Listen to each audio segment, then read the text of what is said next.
Saudações cruzmaltinas a todos vocês, meus amigos. O Vasco jogou aí nessa tarde de sabadão diante o Volta Redonda, uma partida muito ruim, muito abaixo do nosso Vasco. Não fosse ali a estrela de Pablo Verratti, uma jogada do Jair que culminou no pênalti, né, e uma boa cobrança também de escanteio de Lucas Piton, o Vasco teria saído de campo derrotado, né, com todo o respeito, diante o poderoso Volta Redonda, o modesto Volta Redonda, né? Ah, porque o Volta Redonda vai jogar a Série B ano que vem. Ah, porque o Volta Redonda é um dos líderes do Campeonato Carioca. Pera aí, eu tô falando do Volta Redonda, eu tô falando do Real Madrid, tô falando do Boca Juniors, eu tô falando do Volta Redonda.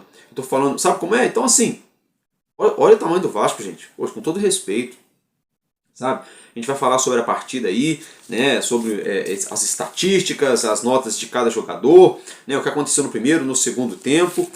Vamos falar também sobre o atacante Bruma, né, que tem já jornalista aí afirmando que já está tudo acertado, inclusive já está acontecendo até mesmo troca de documentação entre Vasco e o Braga, né? A gente vai falar também sobre essa situação. Eu vou trazer para vocês aqui um panorama completo da carreira do Bruma, os números dele, por onde ele passou, desde a sua revelação ali na base do Sport em Lisboa, do futebol português, vários clubes de camisa muito pesada no futebol mundial, sobre o atacante Rony, sobre a situação de Lloyd Augusto, né?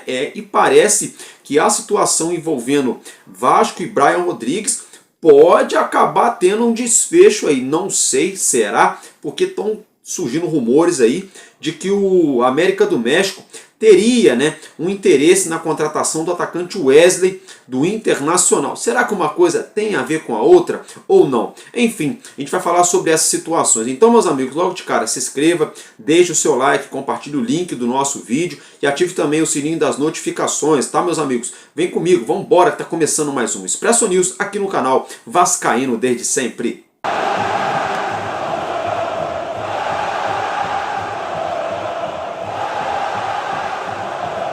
Bom, meus amigos, então é isso aí, né? Logo de cara aí, né? Vamos começar aqui abrangendo a situação do jogo entre Vasco da Gama e Volta Redonda, que aconteceu lá no Espírito Santo, na cidade de Cariacica, no estádio Kleber Andrade, com um público de 21.626 pessoas. O recorde do Kleber Andrade desde sua reinauguração. O Vasco da Gama aí sempre quebrando recordes, né? Com números aí sempre muito expressivos, né, meus amigos? Aí, olha só antes de eu falar aqui da escalação, já vamos logo de cara falar então das estatísticas, né? 61% de posse de bola para o Vasco, 39% Volta Redonda, 6 finalizações de lado a lado, 4 delas do Vasco foram no gol e 3 do Voltaço foram no gol. 2 impedimentos para o Vasco, 1 para o Volta Redonda, 15 faltas para cada lado, 8 escanteios do Vasco, 2 do Volta Redonda. O Vasco levou apenas 1 cartão amarelo, o Voltaço levou 2 e não tivemos nenhum cartão vermelho nessa partida. A equipe comandada pelo treinador Fábio Carilli veio a campo com aquela espinha dorsal que todos nós já estamos acostumados e já estamos também nos acostumando, né, em relação ao jogador novo que chegou aí, né, o Lucas Oliveira, que ficou fora na última partida, voltou a jogar diante o Volta Redonda. O Vasco entrou em campo com o goleiro Léo Jardim, PH na direita, João Vitor e Lucas Oliveira na zaga e Piton na esquerda. O meio campo com Tietê, Jair, Paulinho e Felipe Coutinho, e um ataque composto por Alex Teixeira e Pablo Verratti. Essa foi a equipe titular que entrou em campo no comando do treinador Fábio Carille. O Vasco, com esse empate diante o Volta Redonda, segue invicto na competição aí, estadual. Porém, ainda seguimos na segunda colocação do Carioca e o Maricá, se vencer, pode voltar à liderança, ultrapassando Vasco e Volta Redonda ainda nessa rodada, né, gente? Olha só, tivemos aí as seguintes substituições, né? Logo ali na segunda etapa, saiu ali, deixa eu ver aqui, cadê? Ah, isso mesmo, o Paulinho Paula para a entrada de Hugo Moura, saiu também o Alex Teixeira para entrar o Paier, depois saiu o PH para a entrada de Puma Rodrigues, depois saiu o Jair para a entrada de Matheus Carvalho, né, gente? E aí o Vasco ali, né, muito aquém do que a gente tá acostumado a ver, né? A gente viu um Vasco aí, por exemplo, no primeiro tempo, em duas jogadas, criando duas grandes chances, né, numa cabeçada do Jair, onde o goleiro do Voltaço, o Jean, foi obrigado a fazer uma boa defesa. Tem gente falando que foi um milagre, foi uma defesa. Foi uma boa defesa, ponto, né? Um goleiro de futebol profissional, né?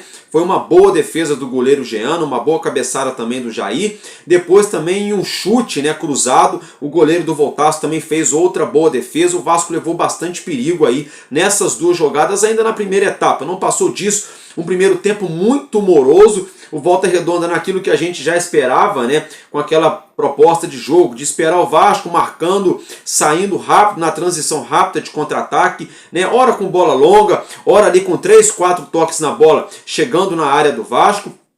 E o Vasco ali tentando fazer um jogo muito de bola longa, né? Um jogo de muita bola vertical, né? De muita bola longa, com pouca tabela, pouca aproximação, pouca infiltração, né? Pouca jogada individual. Tivemos uma boa arrancada ali do Paulo Henrique na primeira etapa, onde ele colocou a bola na área, mas não saiu muito disso, sabe? O Vasco muito pobre tecnicamente, né, gente? Muito pobre mesmo tecnicamente. Falando em pobreza técnica, né, até o nosso Felipe Coutinho jogou muito aquém do que a gente espera. Não estou falando que ele é mau jogador, tem gente que mistura as coisas, né? Um jogador ir mal num jogo não exime ele de receber alguma crítica, porque se ele mete 2 gols no próximo jogo, todo mundo vai elogiar. Então tem que estar apto.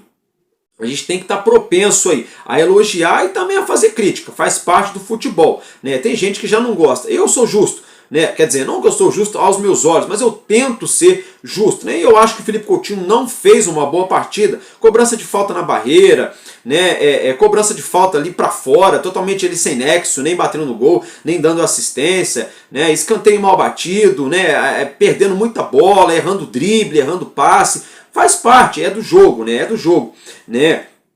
Assim, o que aconteceu? O Vasco veio para a segunda etapa, né? O Volta Redonda numa puxada despretensiosa de contra-ataque com o Caio Tenório ali do lado direito no meio campo. Caio Tenório abriu a jogada do lado esquerdo, Volta Redonda avançou, a jogada foi para o meio. Na hora ali da defesa do Vasco tirar um 10 para matar a jogada, né? O João Vitor acabou colocando para dentro, gol do Volta Redonda. Na minha opinião, tá? Não achei falha do Léo Jardim, mas eu achei o Léo Jardim muito bobão naquela jogada ali. Muito lento, demorou 3 meses para cair na bola, uma bola pertinho dele. Ah, Álvaro, mas o toque do João Vitor matou o goleiro. Mas pera aí, o goleiro tem que estar ligado na bola. Tem que estar de olho na bola. Se ela vem devagar, se ela vai vir rápido, né? Ele tem que estar ligado nela. O Léo Jardim estava ligado no jogador do Voltaço. Ele não contava com o movimento do João Vitor, que colocou a bola para dentro. O João Vitor tentou tirar a bola da finalização do jogador do Volta Redonda. Uma infelicidade, mas eu acho que foi uma pane geral da defesa do Vasco, tanto dos laterais quanto o meio-campo do Vasco, que estava muito mal hoje. Eu achei ali o Tietê muito abaixo, muito apagado no jogo. O Paulinho Paula pouco apareceu, né? Sobretudo no ataque do Vasco. O Coutinho, já falei, foi muito mal também. E a defesa muito exposta. E a defesa ali em erros individuais ali sem comentários, né? Nós tivemos uma defesa que fez um gol contra, né? E deu uma assistência, vamos dizer assim, na tarde aí desse sábado lá no Kleber Andrade, né? Aí o que aconteceu? O Vasco levou aquele primeiro gol, levou um susto, né? Levou uma corda para a vida, né? A torcida ali tentando apoiar. O Jair, em uma puxada de ataque pelo lado esquerdo ali dentro da área, né? Sofreu pênalti, né? Bem marcado pela arbitragem. Pablo Verrete foi para as redes, foi para a cobrança e foi para as redes, né? Ó, caixa, bateu simples no meio, firme ali, 1-1, né? Dava sem entender ali, antes dos 15 minutos ainda do segundo tempo, dava sem entender, bom, agora vai pegar fogo o jogo, o Vasco aí vai espetar o segundo gol e tentar garantir a vitória, né? Pois bem, só que antes disso acontecer, o Lucas Oliveira dessa vez me dá uma assistência, né? Que assistência, né? O Lucas Oliveira aí dando uma de Léo Pelé, né? Eu sei que tem gente que não vai ficar chateado comigo, mas é porque o Léo Pelé fazia muito aquilo, tomara que isso não se torne corriqueiro. Errar faz parte, errar é humano, o que não pode é ficar a vida inteira com o mesmo tipo de erro, né?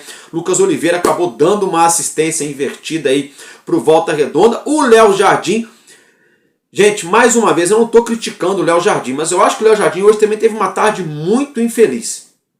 A zaga não facilitou? Não, mas o Léo Jardim errou também, tá? Errou também porque, assim, se o Léo Jardim fica no gol, poderia ter mais chance de fazer a defesa. E se ele sai de uma vez para fechar realmente o espaço, ou ele tomava o drible e levava o gol, ele fazia a defesa. Agora, parar no meio do caminho, gente, numa boa, quem joga futebol sabe, ainda mais quem já pegou no gol. Tá? O goleiro ou ele sai para definir a jogada ou ele fica no gol. Esse papinho de sair só para fechar o ângulo e ficar no meio do caminho, acontece o que aconteceu. O cara do Volta Redonda, ó, de cobertura, meteu um golaço, sabe? O cara fez um golaço, o rapaz do Volta Redonda, porque o Léo Jardim parou no meio do caminho. O gol tem 9 metros. Léo Jardim parou no meio do caminho, o cara, ó, né? Belo gol. Não estou botando a culpa do empate no Léo Jardim, não estou dizendo que os gols foram culpa do Léo Jardim. Eu estou dizendo que um goleiro do nível dele, né, da expectativa que é gerada em nós torcedores, goleiro que já chegou em seleção brasileira, está perto de renovar com o Vasco aí para até 2029. Eu acho que ele tem que ser mais firme na meta do Vasco. No primeiro gol eu achei ele muito bobão ali no lance, muito lento, muito desligado do que estava acontecendo. E no segundo gol saiu muito mal. Ah, eu vou sair aqui, mas o que eu vou fazer aqui? Não sei. E para, né? O cara vai lá e faz o gol. Mas enfim, a zaga também não ajudou em nada. Então hoje tivemos um apagão generalizado do nosso setor defensivo, né? Aí o que acontece? 2-1 para o Voltaço. E ali naquele abafa, o Vasco sem criatividade nenhuma, já havia entrado o Paê, o Carille, na tentativa de fazer um Vasco mais criativo, um Vasco com mais triangulação, mais troca de passes mais rápida, né, buscando algo diferente. Manteve o Felipe Coutinho, que fazia uma péssima partida, e colocou o Dimitri Payet na vaga do Alex Teixeira, né, para tentar algo diferente. Mas ainda assim, até o Payet mesmo não estava muito inspirado, o Coutinho não estava muito inspirado. Eu acho que o melhor jogador, não só porque sofreu o pênalti, mas realmente pelas jogadas que participou durante o jogo do Vasco no meio-campo, foi o Jair. O Jair ali foi dos meio-campistas do Vasco ali, que teve mais regularidade durante o jogo, né? E o Vasco faltou muito ali mesmo, um contra um, a criatividade, aquela infiltração, acelerar o passe. Faltou para o Vasco muito hoje, foi acelerar o passe, né? O Vasco muito previsível. O lateral, o zagueiro dominava, todo mundo já sabia que ele ia abrir no lateral, né? O lateral dominava, todo mundo já sabia que ele ia tocar no cara do meio campo. Aí a defesa do Volta Redonda é muito rápida, os caras fininhos, ali marcando certinho, coisa e tal. O que quebrou a defesa do Volta Redonda foi o pênalti, que é imprevisível, né? E o Verratti, né? Que o homem ali tem cheiro de gol, tem faro de gol, meteu o gol do empate ali de cabeça, artilheiro da competição, né? Já falando do Verratti, ele aí soma seus 4 gols, 5 gols, né? 5 gols no Campeonato Carioca em 4 jogos que entrou em campo, uma média de 1,2 gols por partida, né? Excelente o número do Verratti. Até o momento ele é o artilheiro isolado na competição. Vamos ficar de olho aí nos próximos jogos da rodada do Campeonato Carioca, né, gente? Aí, infelizmente, né, 2-2. No final das contas acabou sendo bom. É melhor empatar com Volta Redonda do que perder, né? Porque perder é o cúmulo, né? Todo respeito aos jogadores do Volta Redonda, a comissão técnica, ao clube, mas é o cúmulo perder para um Volta Redonda, onde o Vasco é mandante, onde o Vasco bota 20 mil torcedores apoiando ali. O Vasco com o Dimitri Payet, com o Felipe Coutinho, com o Pablo Verratti, Léo Jardim, Jair, Tietê. Né? É o cúmulo perder para um Volta Redonda. Não quero saber se eles vão jogar a Série B do Campeonato Brasileiro. O Vasco é time de Série A, o Vasco é time aí tetracampeão brasileiro, 2 vezes campeão da América. Né? O Vasco é time aí que está acostumado a enfiar 3-1 em Manchester United, acostumado a jogar de igual para igual com o Real Madrid quando chegou em Mundial de Clubes. O Vasco aí é acostumado acostumado a enfiar 7, por exemplo, no Mulambo da Gávea, não dá para se contentar em perder para o Volta Redonda. Mas o empate, no final das contas, apesar de todos os apesares aí dentro do contexto geral, acabou salvando aí o fim de semana do nosso Cruz Maltino. Mas isso não pode mascarar, não pode maquiar duas carências muito grandes ainda do Vasco, hein? Dois problemas crônicos ainda. A defesa, que parecia ter sido muito organizada depois da chegada do Carille, tomando 2 gols bobos aí do mesmo jeito que a gente vinha levando nos últimos 2 anos.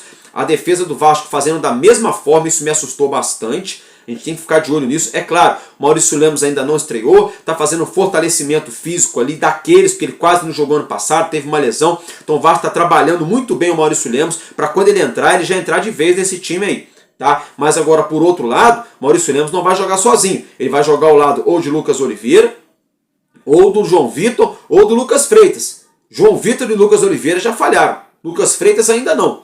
Né? Então, assim, isso acende mais uma vez o sinal de alerta. Então é aquela questão, por que não relacionar o Capasso para o próximo jogo?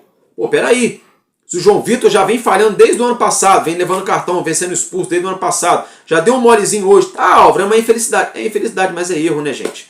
Futebol não, ele não é feito de infelicidade, ele é feito de gol. Né? Infelizmente, o João Vitor deu um golzinho para os caras. Não estou dizendo que ele tem que ser tirado do time, não estou dizendo que ele não presta mais para ser zagueiro do Vasco. Eu estou dizendo que, mediante a isso, por que não, então, de repente, num próximo jogo, colocar o Capasso no banco de reservas? Porque aí o treinador fazendo isso, ele vai mostrar para os caras que estão ali e falar: opa, se eu não abrir o olho, eu vou perder a vaga.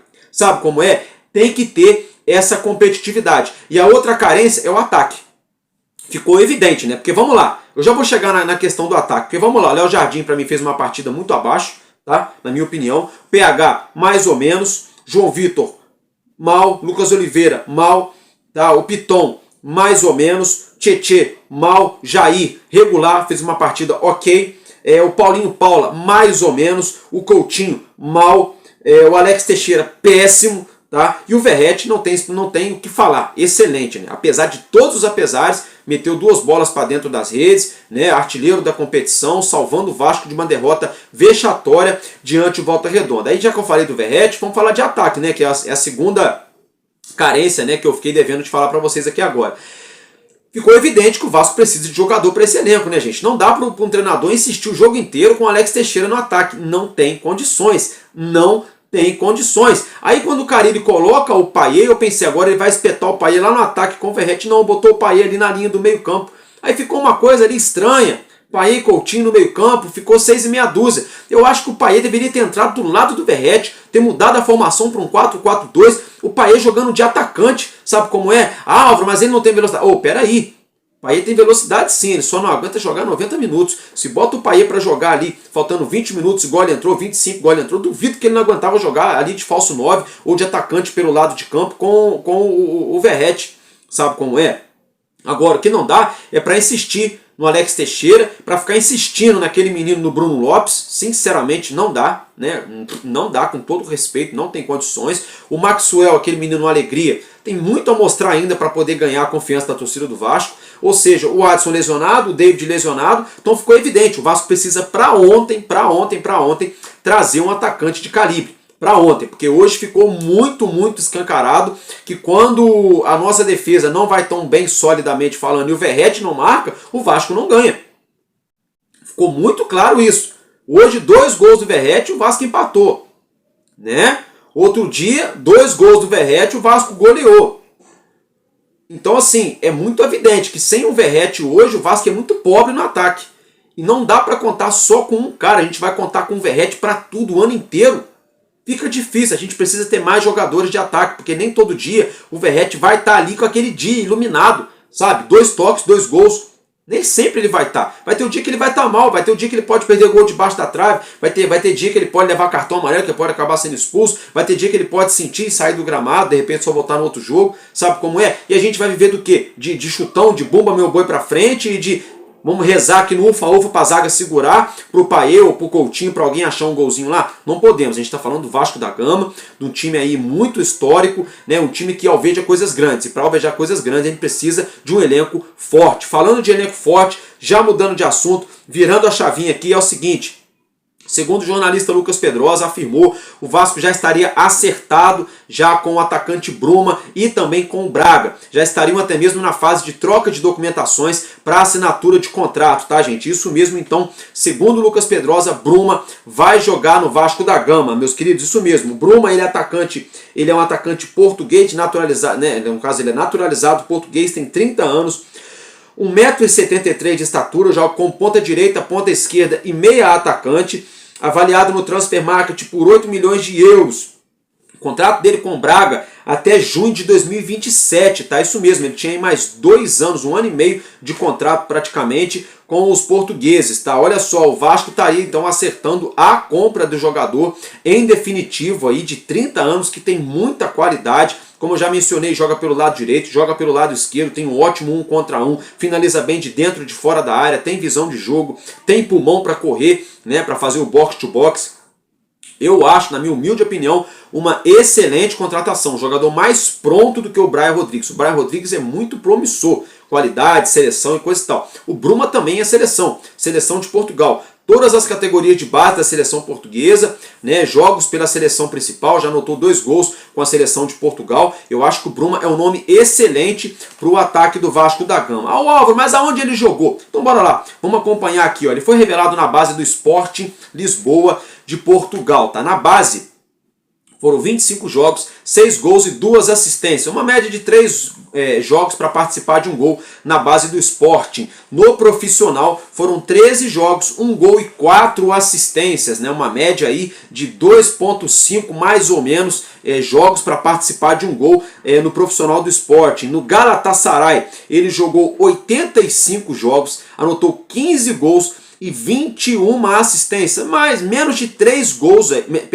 menos de 3 jogos para participar de um gol. Estamos falando de um jogador de lado de campo, não estamos falando de centroavante, não estamos falando de atacante de área. Estamos falando de um cara de lado de campo, que ele faz ala direita, ala esquerda ou meia atacante. Para uma média de cada 3 jogos o cara participar de um gol, significa que, por exemplo, só um exemplo, se ele pinta no Vasco, ele joga aí 50 jogos, ele participaria de 15, 16, 17 gols. Seria ali uma média extraordinária, tá, gente? Vamos lá. Na Real Sociedad foi um pouco menos, 33 jogos, 3 gols e 1 assistência, aí levou 8 a 9 jogos para participar de um gol, não adaptou muito bem na Espanha. No RB Leipzig, 67 jogos, 10 gols e 5 assistências, 4 jogos e meio para participar de um gol. No PSV Eindhoven, lá na Holanda, foram 25 participações, 15 gols, 10 assistências em 81 jogos, 4 jogos para participar de um gol. No Olympiacos da Grécia, 35 jogos, 9 gols e 3 assistências, tá? 12 participações, 3 jogos e meio para participar. No Fenerbahçe da Turquia foram apenas 5 jogos, 1 assistência, né? E no Braga é o melhor momento da sua carreira. Então o Vasco está trazendo um jogador que está no ápice da sua carreira como jogador profissional de futebol. Tá? São 90 jogos com a camisa do Braga, 27 gols e 22 assistências anotadas. Tá? Isso mesmo, uma média de 1,83, um jogo, 1,83 mais ou menos aí em média, para participar de um gol. São 49 participações em gols em 90 jogos. Isso mesmo, 49 participações em gols em 90 jogos. Está chegando no melhor momento de sua carreira. Aqui no Vasco da Gama, o atacante Bruma, de apenas 30 anos, né? Uma baita contratação, na minha opinião, para o Vasco da Gama. Alguns torcedores podem pensar que eu estou ficando maluco, porque talvez não conheçam o jogador, talvez não acompanhem a carreira dele, mas ele tem muita qualidade, gente. Tem muita qualidade, sim. Gente, numa boa, com todo o respeito, tá? Com todo o respeito. Tem jogador que joga em um ou dois desses clubes que eu falei aqui na carreira inteira. O cara só tem 30 anos. Ele nada mais, nada menos, ele jogou no Sporting de Portugal, Galatasaray da Turquia, Real Sociedad da Espanha, RB Leipzig lá da Alemanha, PSV Eindhoven, o gigante do futebol holandês, Olympiacos, outro gigante do futebol grego, Fenerbahçe, gigante do futebol turco, e agora o Braga, que é outro muito grande também do português, e está pintando aqui no Vasco, que é outro gigante do futebol brasileiro, sul-americano e da história do futebol mundial. Então não é qualquer jogador, Sabe como é? Não é jogador de empresário. Gente, não existe jogador de empresário que jogue aí, ó, em 1, 2, 3, 4, 5, 6, 7, 8. Em 8 clubes assim, conhecidos mundialmente e da Europa. Ele ainda passou por mais uns 2 clubes ali do futebol turco de menor expressão também, tá? Então assim, não é qualquer jogador que consegue jogar em 8 equipes, 8 equipes do futebol europeu de segunda para primeira prateleira. Não é qualquer atleta. E está pintando para jogar aqui no Vasco. Então eu acho que ele tem bola e bola, muita bola sim, para jogar aqui no nosso Vasco da Gama. Tá? Tomara que sacramente mesmo essa negociação, conforme está sendo noticiado na mídia. Então, os clubes aí na fase de troca de documentações para sacramentar essa contratação. Ele que chega aí para ser titular do Vasco, né? Inclusive DVD que se cuide, né? Ele e Adson, né? Porque o homem joga tanto pela direita quanto pela esquerda, né, gente? Tomara então que dê certo essa contratação. Outra situação aqui é a questão do Brian Rodrigues, né? Surgiram rumores de que o Internacional teria feito proposta para o atacante Wesley lá do Internacional, o América do México, né? Teria feito proposta para o atacante Wesley do Internacional de Porto Alegre. Se isso for realmente verdade, se eles contratarem o Wesley, pode ser que o Brian Rodrigues seja liberado.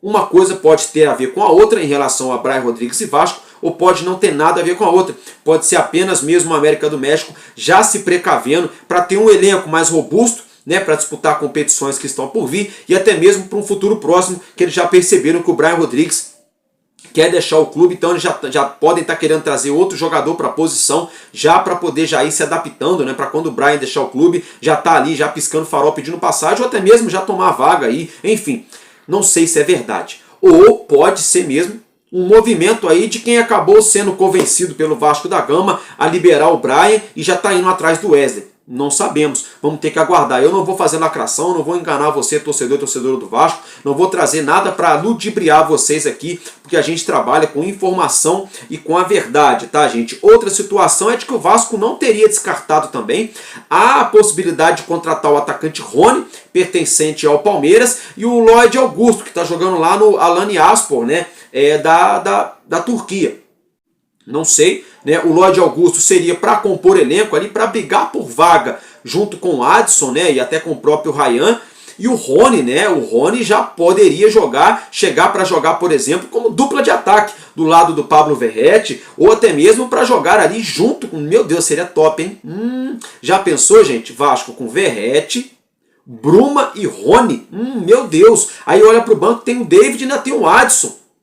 O nosso ataque mudaria de prateleira, rapaziada, na minha humilde opinião. Porque vocês imaginam, porque o Rony faz a direita e a esquerda. O Bruma também, a direita e a esquerda. Então, você pode começar aí, um dos tempos você coloca ali o Bruma na direita, o Rony na esquerda, aí daqui a pouco inverte durante o jogo, daqui a pouco volta de novo, independentemente. Ah, não tá bem no jogo, não tá legal o Rony, sabe como é? Tira o Rony, bota o Bruma lá na esquerda e bota um Adson na direita. Ah, o Bruma não tá muito bem, tira o Bruma, traz o Rony aqui pra direita e bota o David na esquerda. A gente teria jogadores pro ataque para jogar aí primeiro e segundo tempo em bom nível de futebol no nosso setor de ataque. Então eu acho que seria uma baita contratação aí se o Vasco conseguisse trazer o Rony juntamente com o Bruma, tá? Na minha opinião, tem gente que não gosta do futebol do Rony. O Rony, por exemplo, ele tem características totalmente diferentes do Bruma. O Bruma rompe linha, dribla, né, finaliza de fora da área. É outra situação, muita velocidade, dá o tapa na frente ali, dá dribla 1, dribla 2, costura, aquela coisa, né? O Rony não. O Rony corre muito. É o tapa no meio campo ali, ó. Me pega. Some, né? O Papaléguas, é isso, o Rony é desse estilo. Dá aquele tapa na frente, 1, 2, 3 toques na bola, já tá lá na área adversária.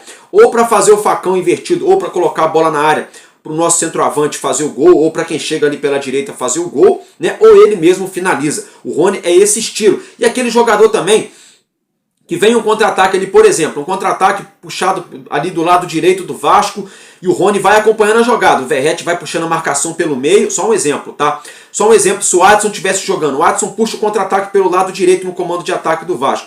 O Verratti puxando a marcação aqui na marca do pênalti centralizado, mais centralizado na pequena área, né? E o Adson faz o movimento aqui. O Adson, antes de chegar, ele joga uma bola entre o Verratti e a segunda trave, aquela bola perigosa para a defesa, que alguém encosta, entra. Quem que chega lá pelo lado esquerdo colocando a bola para dentro?